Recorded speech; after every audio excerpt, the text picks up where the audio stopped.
I'll show up and talk to you guys and hang out and see what, questions and what I can give you from my perspective. So I'm Natalia. I own a couple of businesses here in Louisville. I'm from Colombia. First of all, I've been in Louisville for 17 years, going on 17 years this year. I never thought that I would be an entrepreneur. Like, that was not like the thing that I was trying to do or anything. I actually thought I was going to be in animation. Like, I was like drawing and stuff. So that's what I thought I was going to do in my life. But I ended up here in Louisville with my family. We moved when I was 17. So how old are you guys? Like, yeah, so like somewhere around your age.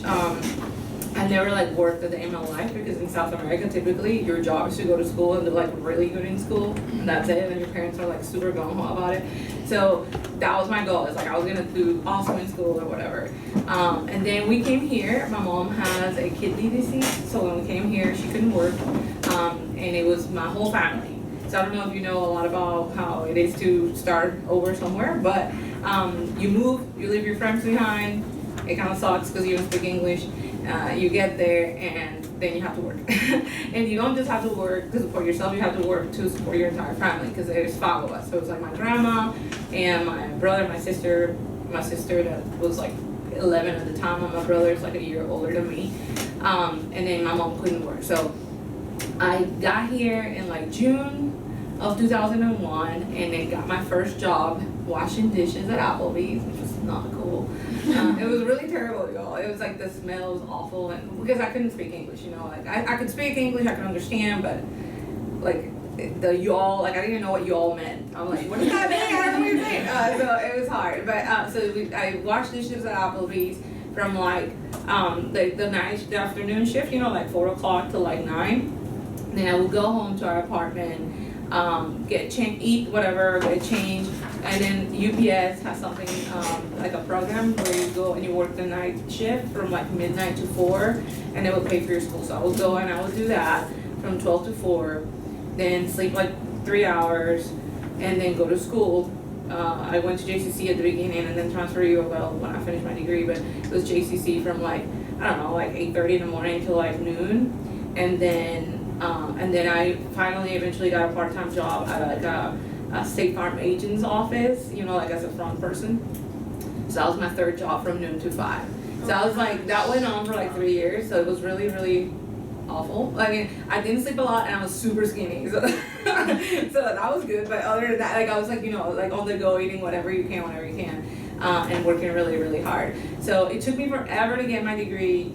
Ended up going and getting, I'm the kind of person who likes a lot of different things. And I don't know how you guys are in your careers or anything, or in where you think you're gonna go with your careers, but I'm the kind of person who like likes to dabble a lot. I like art stuff, I like business stuff, and so I was just kind of sampling what I wanted to do. So for a minute there, I was very unsure of what I wanted my career to look like or my life to look like. So I went and I did culinary arts. I did some of this art stuff and whatever, and ended up getting a business degree with a marketing minor. So there's a little bit of my background, and the reason why I'm telling you all that is because I know that this is a lot about you guys thinking about being an entrepreneur or like just looking at that as an option. But it doesn't always have to show up as like, hey, I'm gonna be an entrepreneur and do this and this and that and the other, right? So that was then. Now I still have 3 jobs, but they're all my businesses, so it's a little bit different, right? I then decided, I went into retail and started like climbing the corporate ladder and all that fun stuff, and I worked really hard because I have a big work ethic from what happened, and I was doing great in my career. And then I got married, and then I had a baby, and then it was like time to go back to work. And I walked in there, and I'm like, okay, yeah, I'm gonna do great with my awesome corporate career. And I walked right out. I couldn't leave my baby. I was like, I don't think I can do this. So it did change who I was. I didn't think that I was gonna go that route, but it was like, okay, now I have a responsibility to my household. I've never been one to like let other people take care of me financially, so obviously, and so I wanted to make sure that I was contributing to our home in a way. So my husband and I sat down, and he said, well, okay, how about real estate? I speak 2 languages, so maybe, like, whatever. And I thought about it, and I started it, and I didn't really enjoy it. So I thought, well, what about if I do something that scratches my creative itch, and because I draw out, I paint, all the things, but it also makes me money. At that point, photography wasn't as big as it is right now, and I've always had like a good eye for photography. So, like, what, maybe I'll just try and see if I can sell photography to people. So I started out with the idea, and what I did, because I had the business background at that point, and I have the degree and things, was sit down and say, okay, how much money do I need to make to replace my income, or at least get us close to that? And I'm gonna give myself a year to get there. So the first year, whatever, we'll figure it out. We'll eat rice and beans for a little bit, and then, and then, or ramen. But then, how do I replace that income in a year? And how many sessions do I need to do? What do I want to shoot? And so I structure my business backwards. Like, I structure it with the goal of like, hey, this is what I need to do to be able to make this sustainable and actually continue to do it. So I did that, and then I was able to stay home with my baby, which is awesome, because I would work while he was sleeping, and and then you'll go out and take pictures in the evening and stuff like that. So started that in 2010, and then as your kids are growing up or whatever, they don't need as much attention. So I started to do like a part-time care for them, like parents' day outs and things like that. So I had a little bit of time for the business to grow. So the first like 3 years, I was doing somewhere between like $50,000 a year, which is great for a part-time job, and I had very little cost because it was just me, it was my time, and most of the stuff, if you think about it, in photography, is delivered digitally. Most people can download their pictures or do everything's kind of like online, right? So very little cost associated with it. It was just more the art and the effort. So I really poured myself into it, and I tried to go to every workshop and work super hard to get really good at it and build like a good customer base.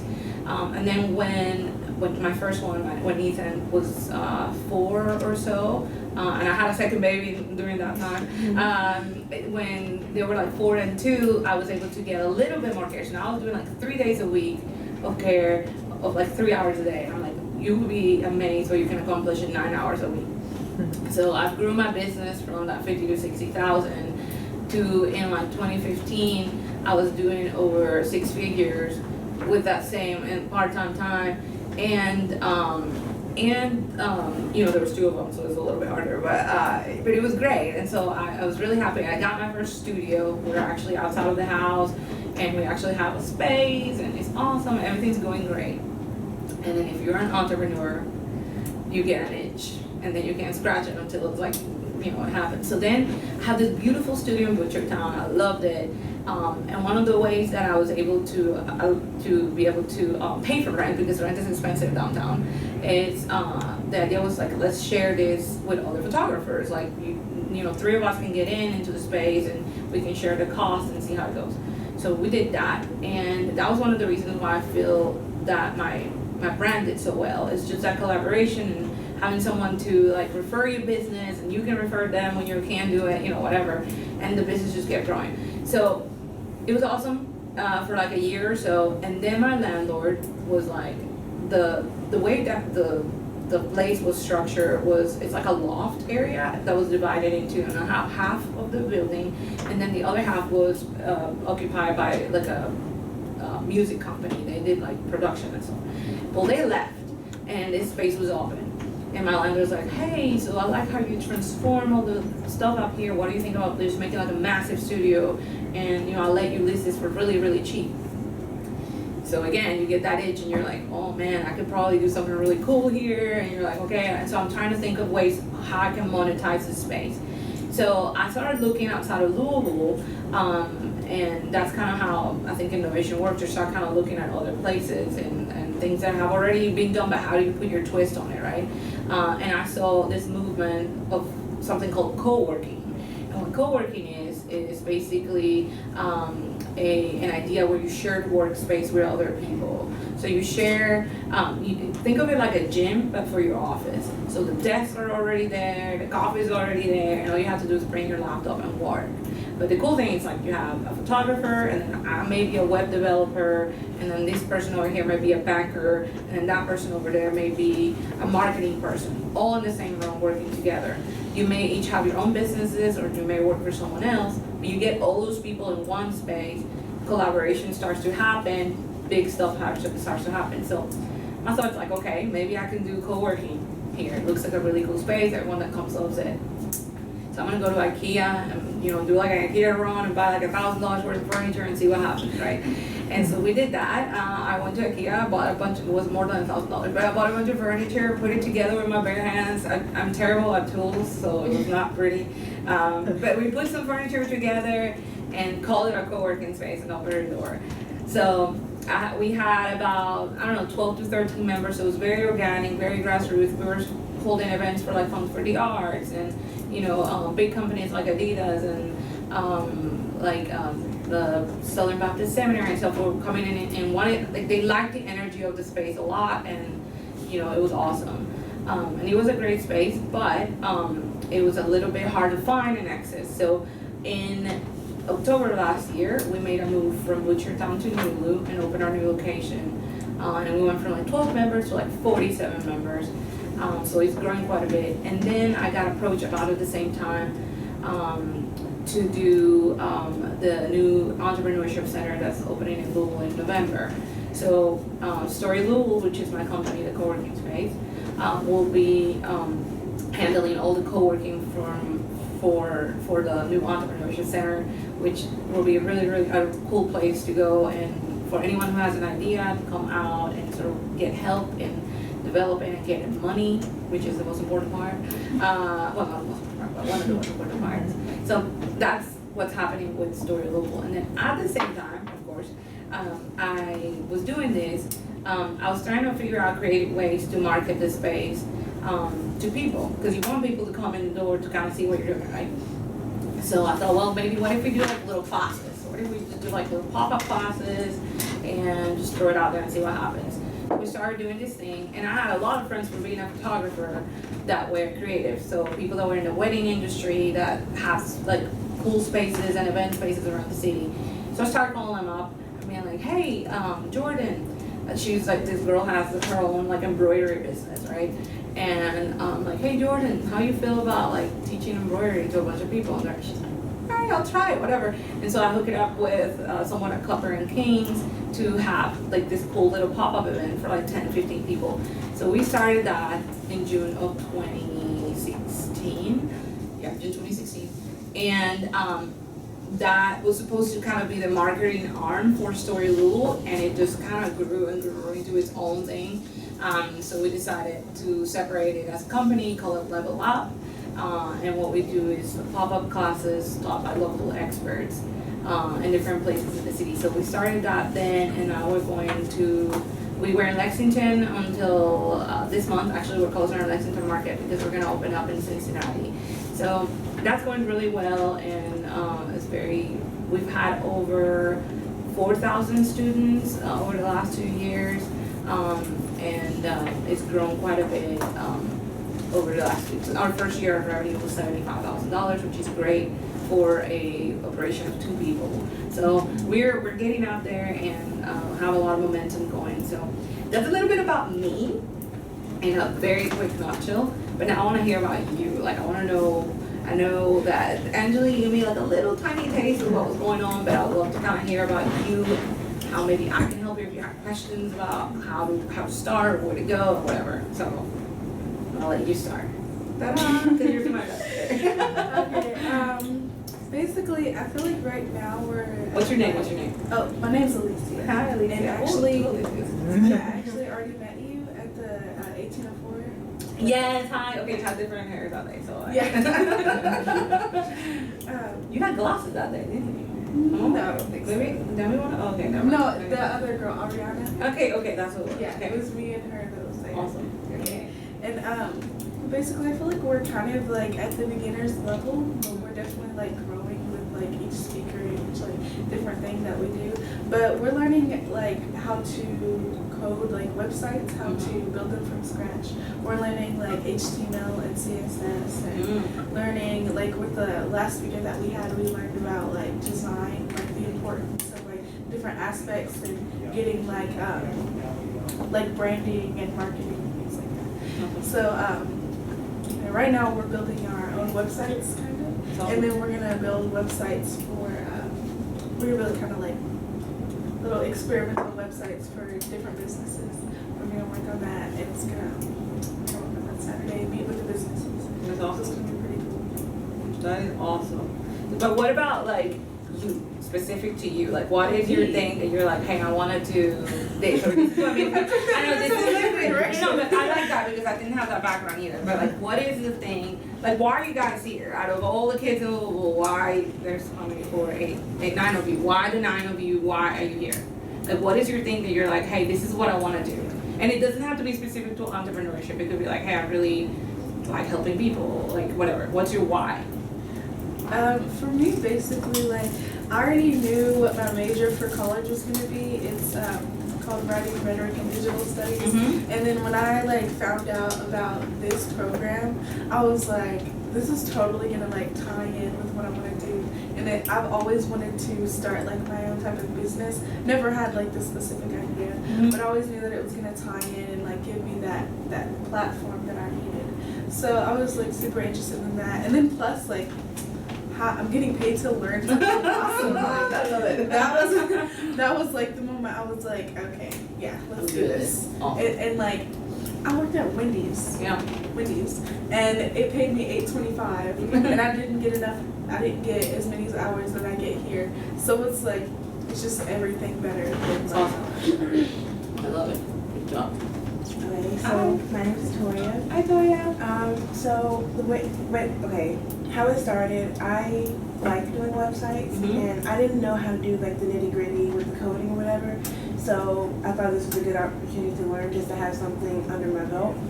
But the more that I listened and learned, and the more that I realized I actually like websites and business and marketing, I kind of wanted to start my own business. So I'm interested in doing pharmacy and pharmaceutical research, and I feel like a business with both of those combined is what I would want to do. And I'm kind of in the same boat with where you started, because I also want to have kids or whatever, and you know, but it's kind of difficult with the timeline and like doing what I want for myself and my career, and also life and stuff. So. Okay, love it, love it. I'm Noriana. Hi. Nice to meet you. Well, I'm here because first and foremost, my mom signed me up. Right? I love it. She told me about it. She's like, "You're gonna be working with computers and stuff." I was like, "Yeah, why not?" And this is like not what I want to do, but I mean, it's very interesting. Like, I want to do law enforcement. I love But it. I mean, the skill that we're learning, I mean, you can like, it's really helpful. You can do it with anything. So, yeah. You'll get a little tech edge that a lot of the people applying to those jobs won't have. So that's really great. It's really good to have on the resume, yeah. I love it. Awesome. What about you? I'm Shamina. I really like traveling. I want to go to a lot of different places, learn about different cultures, interest me. So if I could get like paid to be a tourist, that'd be amazing. But like, I think I want to major in linguistics, or at least minor. I want to have something to do with linguistics, because then I would be able, I'd be able to basically either be a translator in different countries, so that's the way I can get paid, or a tour guide, something like that. And it's nice what we're learning here, because you know, one day I might want to start my own business, or I'm just like a freelance, translator for anybody who wants me. Love it. Hi, my name is Brigitte, Hi. and I want to be in the nursing field. You know, they do with technology and everything, so it seemed like something good to have under my belt when I go in, so everything wouldn't get so complicated when I start working with it. Like it. That's awesome. My name is Lily, and I like the visual and performing arts as well as STEM. And like, I'm really good with computers, so it's like if the theater thing doesn't work out, Back up I louder. can also Okay. do something else that I like because it's the 21st century and everything is going to technology. Yes. I'm Janaya, and I just like trying new things, so that's about it. Awesome. My name is Lydia, and I like everything in technology. Okay. So when I got like the opportunity, it's Yes. just like, yeah. Awesome. More. So yeah. Cool. Hi, I'm Ashanti. Okay. Well, honestly, for this for me is like really experimental because I've never done anything with technology or anything like that. So I was like, maybe let me just try this because there's a lot of people in my school. Well, we have a magnet for MST, so like I wanted to see like what they do or like things they do. It's like they're so smart, and I just want to know if I can do it too. No, I'm saying you guys are all like, you're way farther ahead than I ever was at your age. Because I was like, oh, I'm gonna throw doodles and do whatever. Like, I mean, seriously, like that's not where I was at. So most of you seem to have a really clear understanding of where you want, or whether you're interested on something specific to your lives that you're like, okay, I'm gonna be nursing or law enforcement or in tech or in performance. You know, you have this, or travel. I mean, I love it because you guys already kind of have an idea of like, hey, this is something that's gonna fulfill me. And you're owning that. And then you're trying something new. You're like, okay, well, I'm not really sure yet. So I'm gonna go and just give it a go and see if this works out for me. So you're way farther along in that process than I ever was when I was your age. So yay, you, first of all. But what I want you to kind of dig deep and think about, and it doesn't have to be an exercise you do right now, but I want you to go home and think about it, is why, the why of your, and it's kind of like a hard question because it isn't like about purpose and dreams or anything like that, but it's like, why do you do the things you do? Why do you want to be in law enforcement? Is it because you like helping people? Is it, my daughter wants to be in law enforcement. She's 5 and since she was 2 years old, she's like, I'm gonna be a police officer. I believe her. I mean, the kid's gonna be like CIA. So she's like that. And so it's like, why is it about that makes you tick? What is it about performing that makes you tick? What is it about traveling that gives you that sense of fulfillment? And so that could be a paragraph or it could be a word, right? So for me, it's like, why do I do what I do? And for me, it's about the people. Like, it has nothing to do with the money. The money's kind of like a byproduct of what you're doing, and it's awesome. And you do need to make sure that you're making things smart so that, again, they're sustainable. So what you're doing can kind of keep going forever. But what is that one thing? And again, the people for me isn't just like, oh, it's about the people. It's about being able to do what I'm doing right now with you guys and getting to know you and like maybe help you in the future. It's about, you know, when we're doing classes, some of the classes that we do, we've had what we call success stories of people who have started their own businesses from this thing and, you know, got rid of their 9-to-5s and straight up started a career from a $40 class. You know, learning how to make cookies. You know, so it's like, it's serious. I'm dead serious. It's like, how do we impact? And I think as women, we have this power that men don't have, it, that we can affect change really quickly. For men, I think there's so many layers of like ego and politics and crap that they have to subscribe to. We, our moms, we're sisters, we're friends, like we talk to each other, you know, so it's like, you can actually, if you're doing what you love and it's fulfilling you, you take that everywhere you go. Does that make sense? That every interaction, every single person you touch in your life feels that. Whether it's a doorman or, you know, Mayor Fisher, like you're going to take that everywhere you go. And that's actual tangible change. The fact that you now take that interaction and you want to do the same for the person next to you, that's change. And that's how we change communities. So for me, you guys getting empowered through knowledge, it's that, but also finding that why so that you can then pursue it. And it doesn't have to come in the form of a career. It just needs to come in the form of like, what is it that I love that fulfills me? It could be helping people. It could be bringing people joy through performance. It could be, you know, or my art or whatever. It could be, you know, helping others build their lives through websites. It could be, I have no idea, I'm gonna find out, right? So really think about that and let that sink in and play with it a little bit. I mean, you're still young, so there's gonna be a lot of changes to that. But what I've done is I've looked back at my life since I was a kid, and you can ask your family, your friends, whoever in your lives, your mentors, about things that describe you. So most people that describe me, if you ask someone, describe me in 3 words, most people are like, oh, okay, you're loud and obnoxious. I'm like, I'm really, like, I'm loud because that's my culture, you know, we're like loud and crazy. And I'm joyful for the most part. Like, I have my angry moments, but I'm pretty happy most of the time. And I'm also a connector. Like, I like to connect people with each other. That's, I think, something that I do really well and that makes me happy. So maybe looking at that, how do other people describe you, and then how do you describe yourself? That's a great place to start, kind of figuring out that why. And once you have that why, then you can, putting the money part to it is easy. So for example, the travel thing that you were saying, like, you're like, I want to be paid to be a tourist. I love that. But why do you want, what is it that you crave about learning new cultures? What is it, what is that, right? Like, what is the sauce to that? Curiosity. Yeah, so it's like something that fulfills your like crave of, I want to learn new things, right? And then how do you monetize that, right? And so that's where you get creative as an entrepreneur, is solving that question of like, and then there's one extra piece that I feel like when I first started and I was serving my family and serving myself, of like, hey, I need to replace my income. I made it, you know, most people may think, okay, a 6-figure salary is awesome, whatever, and it's awesome, but it's not about the money. Like, it was never about, hey, I gotta hit 6 figures.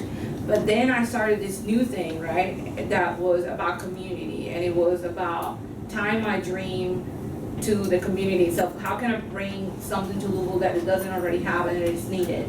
So once you take your dream and you know what it is or whatever, and then you monetize it somehow, you figure out a way to monetize that, and you take that and you tie it into your community, and you make that be at the forefront of everything that you do and the choices that you're making, your dream will like just take a life of its own. I don't know why, what magic juju happens behind the scenes. I'm telling you, I don't know what it is, but all the things sort of start making sense and everything kind of comes into place. You gotta work your booty off, and you have to really want it, and you have to be prepared to put in a lot of work. But for the most part, once you decide that you're gonna take actionable choice and say, I'm gonna tie this into my community and this is for my community, then the ball just kind of snowballs from there.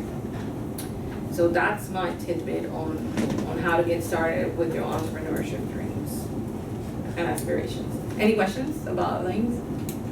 Do you still do photography?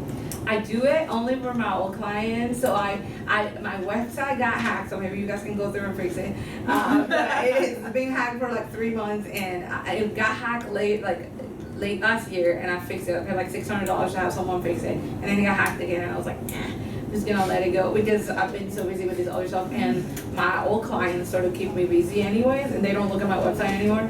So, but the cool thing about photography is that it's given me so much of a way to experiment other people and to really just connect.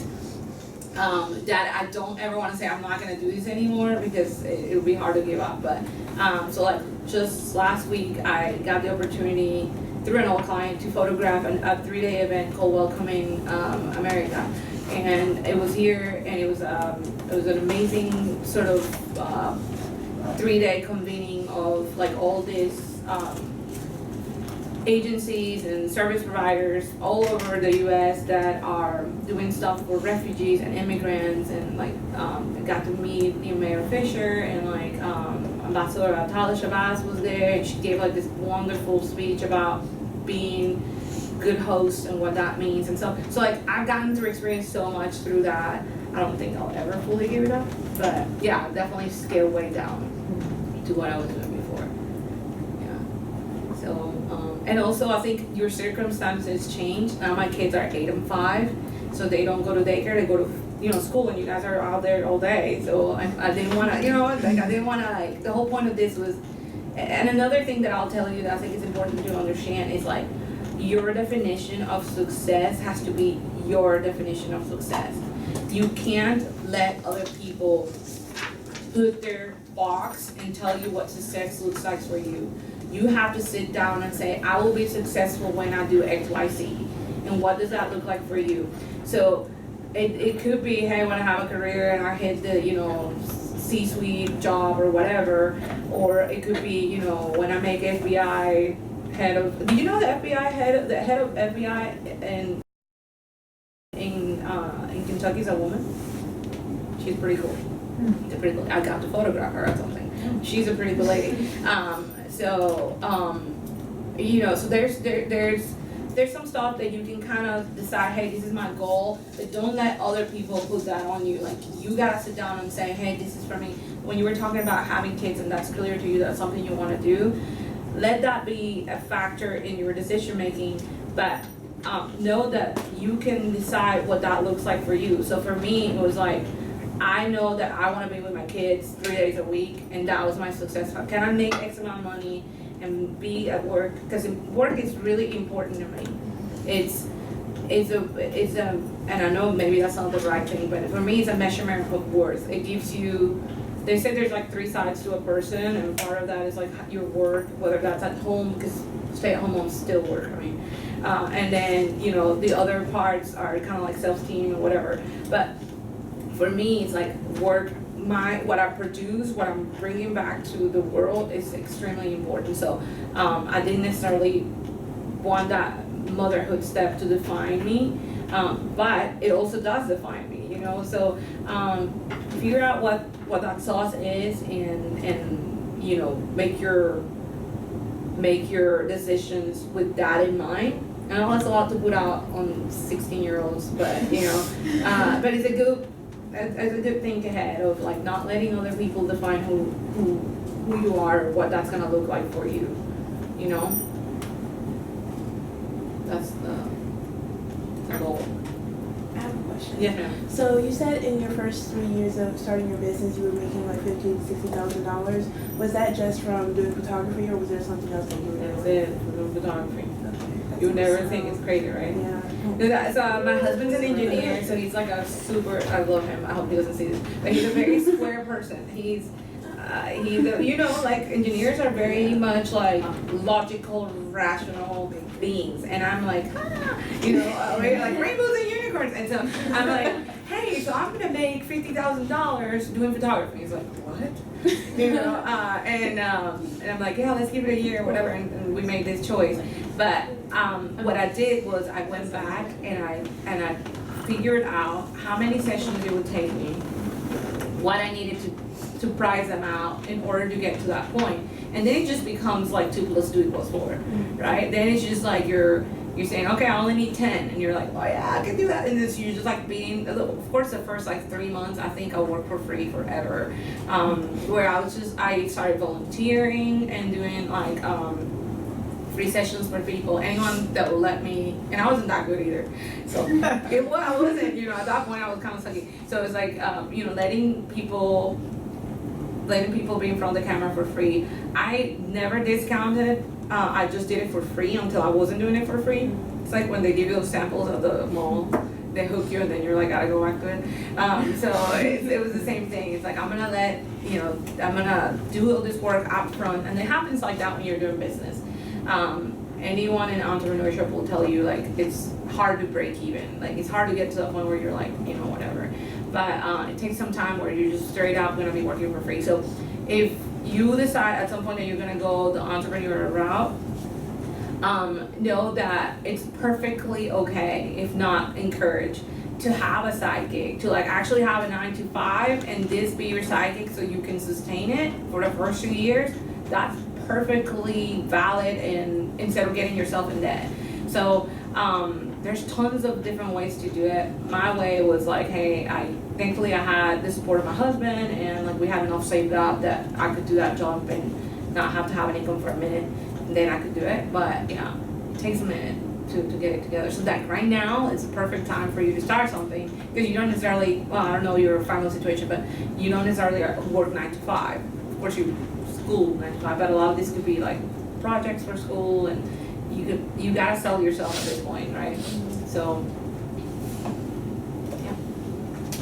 Yes, ma'am. Can I answer the question you asked, the 2 questions you asked? You said, why do I do the things that I do? Yes, Lily, tell me all the things. So for me, I do what I do because of life.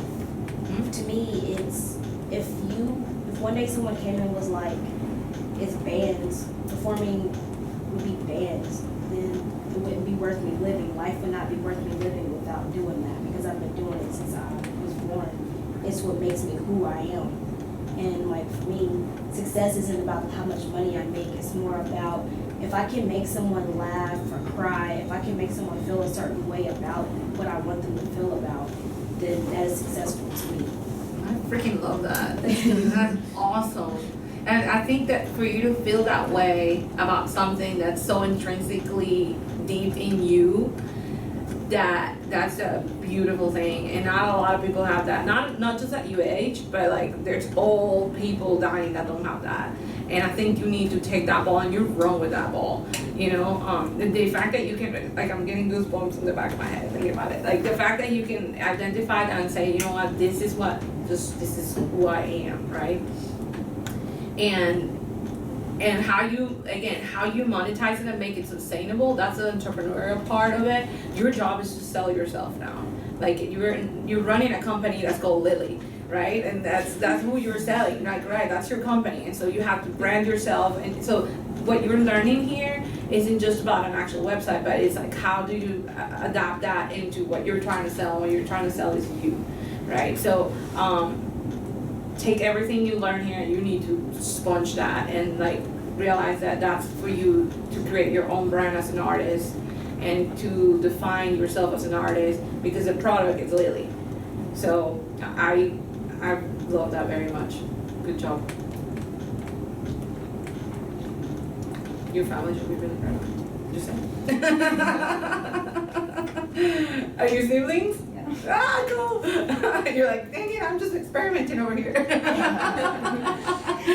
No, but it's great. And then, you know, the fact that you're here and that you're being supported is pretty cool too. So, anybody else have any questions or anything that I can help you with? I have a question. Yes, ma'am.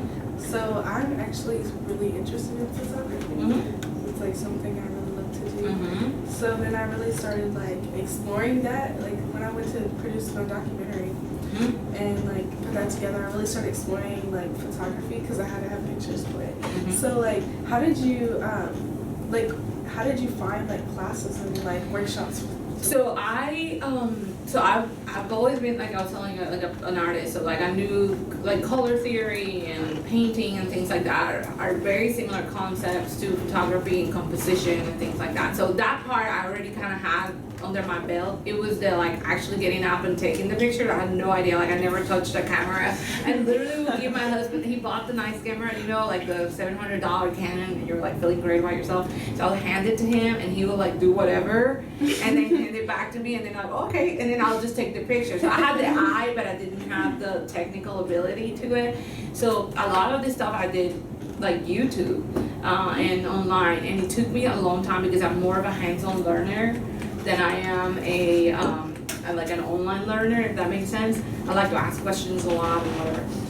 So, but a lot of it was YouTube. So I started there, and then back when I was doing it, which was like 8 years ago, back when I started, there was like the whole photography movement sort of started at the same time. And so there were a lot of Facebook groups and like online groups that you can kind of talk to other people that were going through the similar sort of process. Like on another layer of that, it's like other photographers started to offer their own workshops around the region. So I would go to Nashville, and then I go to Vegas, New York, I've been to Seattle, to do all these things. As my photography career grew, I kept on adding skills and being like, hey, I'm gonna go do this and do that. But yeah, a lot of it was YouTube and just online little things. Now, we have a photography class that's $35, so you gotta save up a little bit, but it's a 101, and if you need skills and stuff, so that'll pass it. I teach it, so I can teach you all the things. But it is like a hands-on, 20 people are there, you go, you shoot all the things. So, you know, that's a little bit more accessible than actually doing it. But online, if you need something free, YouTube, for the win. So you think it's like possible to become like a professional photographer without having to go to college? Absolutely. I would actually discourage you from going to college to pursue photography. Is that a bad thing to say? And okay, I'm sorry. I'm like doing that online. put this, but yeah, don't go to college. No, I'm just kidding. If you're gonna go to college for a trade, honestly, guys, I'm kind of like a libertarian. I'm not talking about politics here very much, but I'm very much about doing things that makes fiscal sense.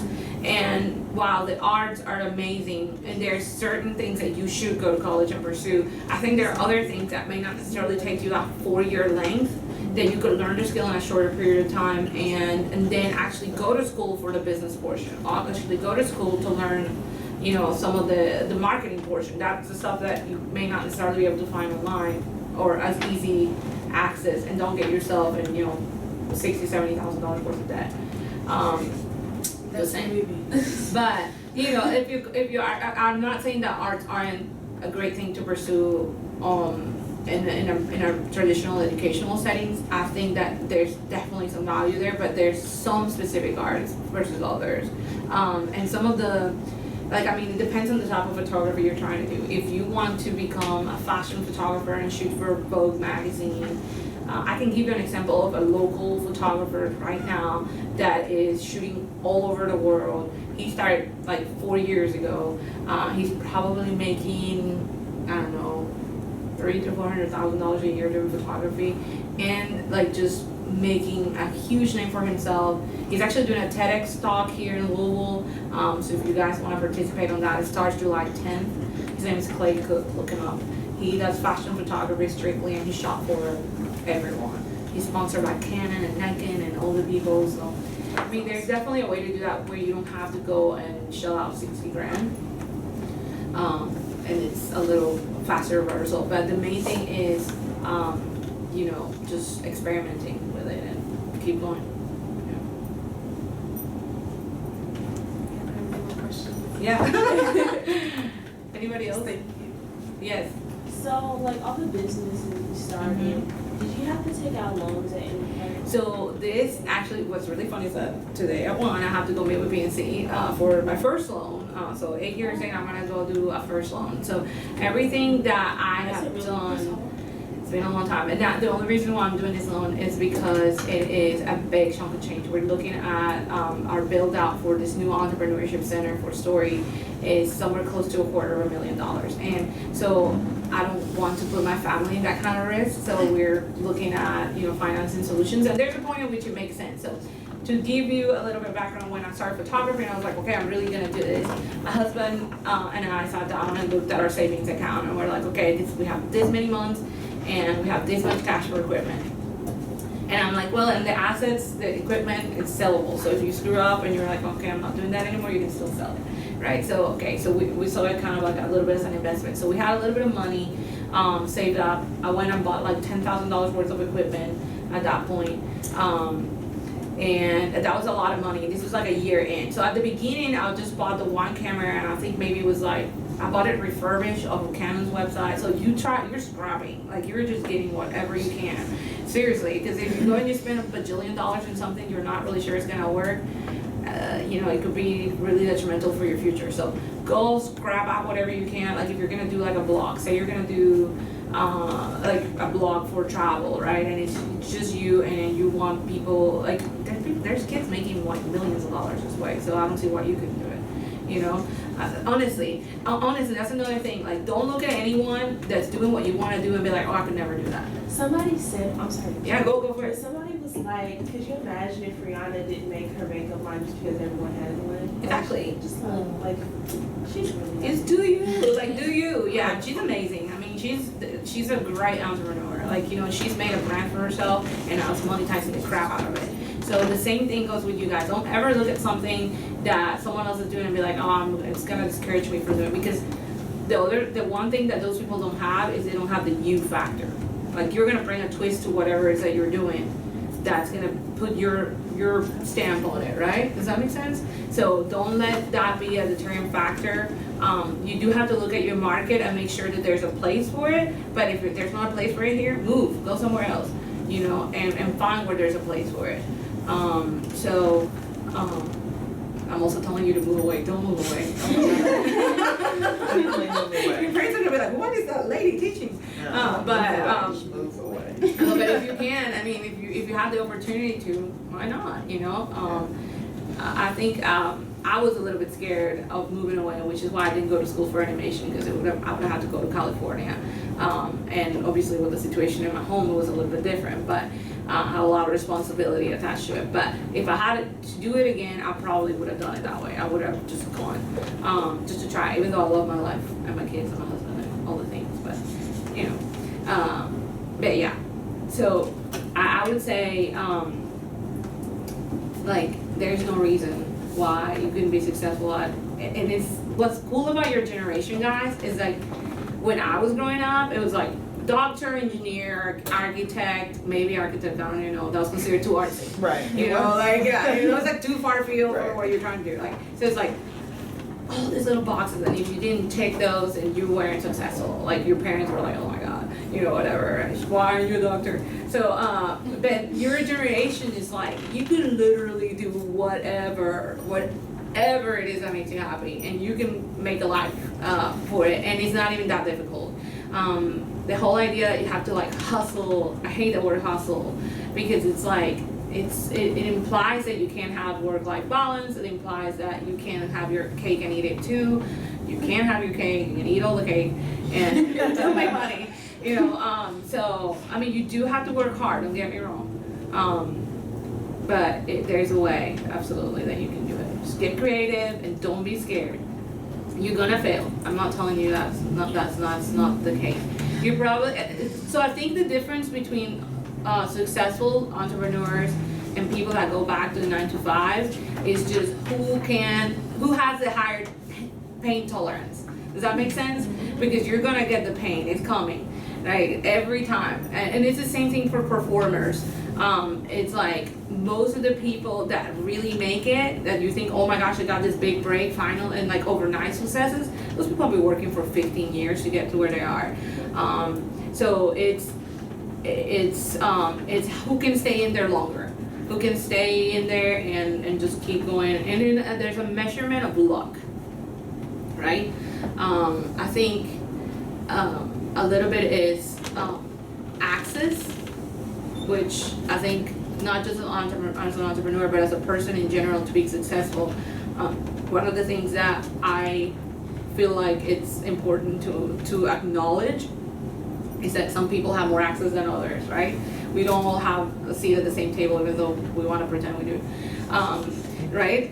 But it's important that you understand that you have to fight for that, for yourselves. Like, I'm out there fighting for that for you guys, for my daughter, right? But there are gonna be situations when you're gonna need to put your foot down and be like, this is what I need, and you gotta make it happen in one way or the other. So the access is a huge thing, but also staying in there long term.